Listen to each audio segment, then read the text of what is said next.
할렐루야, 주님을 찬양함으로 경배함으로 나오시는 혜림의 모든 성도님들 되시기를 축복합니다. 4월 5일 아침 예배를 주님께 드립니다. 다 함께 기도하겠습니다. 오늘도 우리를 주님의 그 은혜의 자리로 붙들어 주시고 인도해 주신 주님의 모든 은혜에 감사드립니다. 오늘도 주님을 예배하고 찬양하고 경배 올리길 원합니다. 우리 가운데 함께하여 주시고 주님의 그 놀라우신 축복으로 우리의 삶을 채워 주시옵소서. 모든 말씀 예수님의 이름으로 기도드렸습니다. 아멘. 오늘 함께 고백할 시편의 찬양은 시편 18편 48절의 말씀입니다. 주께서 나를 내 원수들에게서 구조하시니 주께서 나를 대적하는 자들의 위에 나를 높이 드시고 나를 포악한 자에게서 건지시나이다. 아멘. 오늘 우리에게 주시는 하나님의 말씀은 신명기 22장 1절에서 12절까지의 말씀입니다.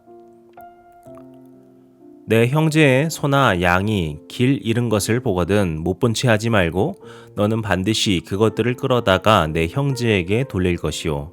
내 형제가 내게서 멀거나 또는 내가 그를 알지 못하거든 그 짐승을 내 집으로 끌고 가서 내 형제가 찾기까지 내게 두었다가 그에게 돌려줄지니 낙이라도 그리하고 의복이라도 그리하고 형제가 잃어버린 어떤 것이든지 내가 얻거든 다 그리하고 못 본 채 하지 말 것이며 내 형제의 낙이나 소가 길에 넘어진 것을 보거든 못 본 채 하지 말고 너는 반드시 형제를 도와 그것들을 일으킬지니라. 여자는 남자의 의복을 입지 말 것이요 남자는 여자의 의복을 입지 말 것이라. 이같이 하는 자는 내 하나님 여호와께 가증한 자이니라. 길을 가다가 나무에나 땅에 있는 새의 보금자리에 새의 새끼나 알이 있고 어미 새가 그의 새끼나 알을 품은 것을 보거든 그 어미 새와 새끼를 아울러 취하지 말고 어미는 반드시 놓아줄 것이요 새끼는 취하여도 되나니 그리하면 내가 복을 누리고 장수하리라. 내가 새 집을 지을 때에 지붕에 난간을 만들어 사람이 떨어지지 않게 하라. 그 피가 내 집에 돌아갈까 하노라. 내 포도원에 두 종자를 섞어 뿌리지 말라. 그리하면 내가 뿌린 씨의 열매와 포도원의 소산을 다 빼앗길까 하노라. 너는 소와 나귀를 결의하여 갈지 말며 양털과 배의 실로 섞어 짠 것을 입지 말지니라. 너희는 너희가 입는 겉옷에 내 귀에 술을 만들지니라. 아멘.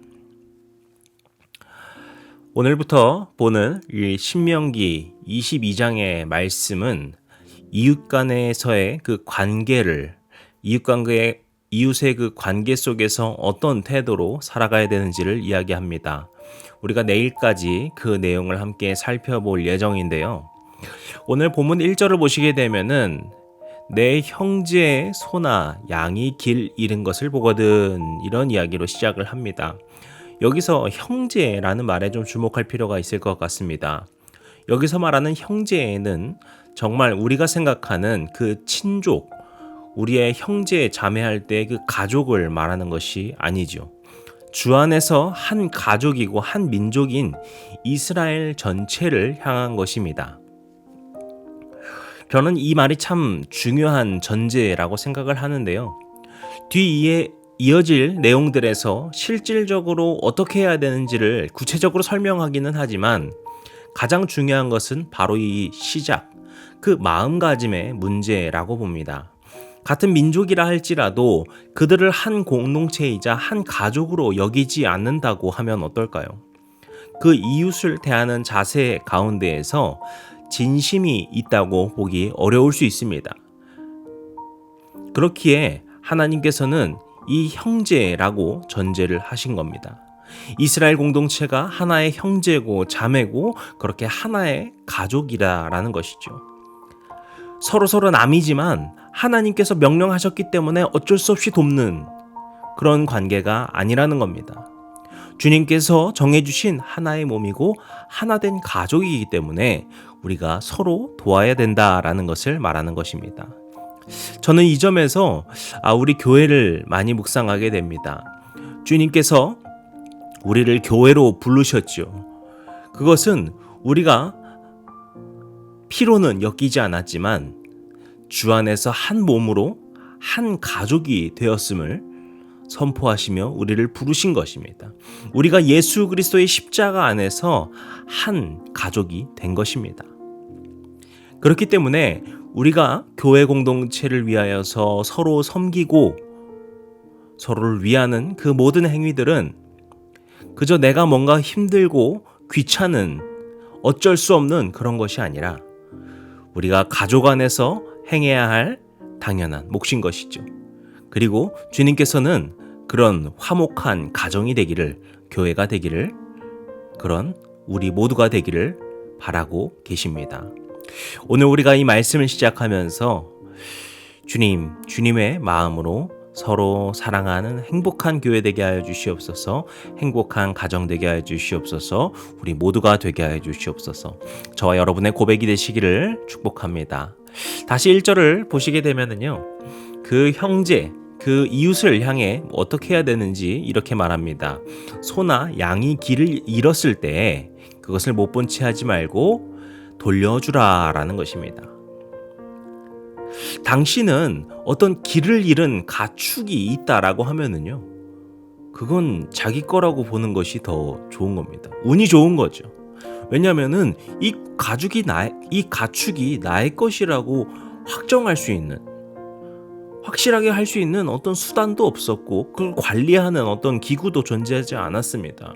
그렇기 때문에 소나 양이 길을 잃게 돼서 그걸 내가 발견하게 되면은 마치 지금 우리가 땅에서 현금을 줍는 것과 같이 어떤 횡재라고 볼 수 있겠죠. 하지만 그렇기에 하나님께서는 이것을 금하십니다. 이것은 단순히 가축뿐만이 아니라 낙이나 의복이나 형제가 잃어버린 어떤 것이든 다 못 본 채 하지 말라. 그것을 네 것처럼 여기지 말라. 이렇게 이야기를 합니다. 그리고 이것을 그냥 네 것으로 하지 말라 정도가 아니죠. 하나님께서 여기서 말씀하시는 것은 무엇입니까? 그것을 원래 주인에게 돌려주고 찾아주라 라고 말을 합니다.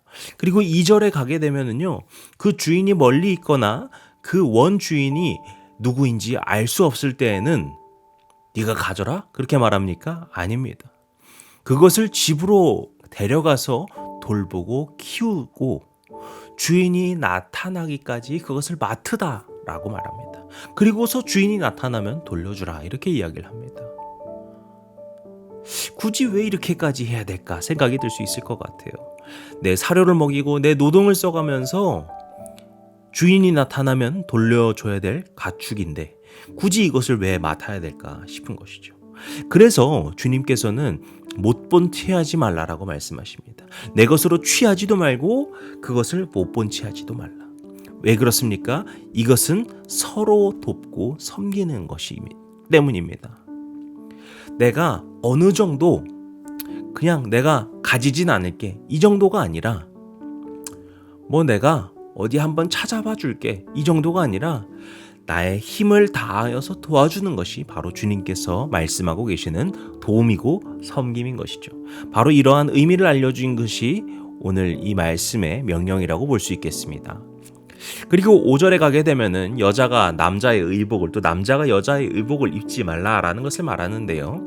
이것은 단순히 어떤 여장이나 남장을 한 것이 문제라는 것이 아니라 당시 이방신을 숭배하는 이방 민족들에게서 행해지는 어떤 동성관계의 문제를 하나님께서 금하셨기 때문에 그런 행위를 통해서 여장이나 남장을 한 것을 통하여서 공동체를 혼란스럽게 하거나 그런 죄에 빠지지 않게 주님께서 막으셨다라고 보실 수 있겠습니다. 그리고 6절부터 12절까지는 좀 다양한 문제를 놓고 이야기를 하시는데요. 6절과 7절을 보게 되면은 새와 그 새의 알과 새끼를 보았을 때 그것을 모두 취하지 말고 어미는 취하지 말고 그 새끼나 알만은 취하라 라는 말씀을 하십니다. 이것은 그 생태계를 완전히 무너뜨리지 말라라고 하는 거예요. 그런 점에서 지금 참 우리 시대의 환경 문제가 더욱더 두드러지고 있는데 우리에게 참 경고를 주는 말씀이 아닌가 생각이 됩니다. 그리고 8절에는 건축할 때 지붕에 난간을 지어서 그 지붕에 올라가는 사람이 위험을 당하지 말라라고 하는데요. 이 역시 내 관점으로만 보는 것이 아니라 다른 사람들의 관점을 생각하라라는 말씀으로 볼 수 있겠습니다. 그리고 9절부터 12절까지는 조금 특이한 명령들이라고 볼 수 있겠는데요. 여기서 공통되는 점은 섞지 말라는 겁니다. 그래서 이것을 단순히 뭔가 이것들을 섞는 것은 안 된다라고도 볼 수 있겠지만, 이 행위를 통하여서 이방인과 하나님의 백성이 섞이지 말고 거룩해야 된다라는 그 상징적인 의미라고도 볼 수 있습니다.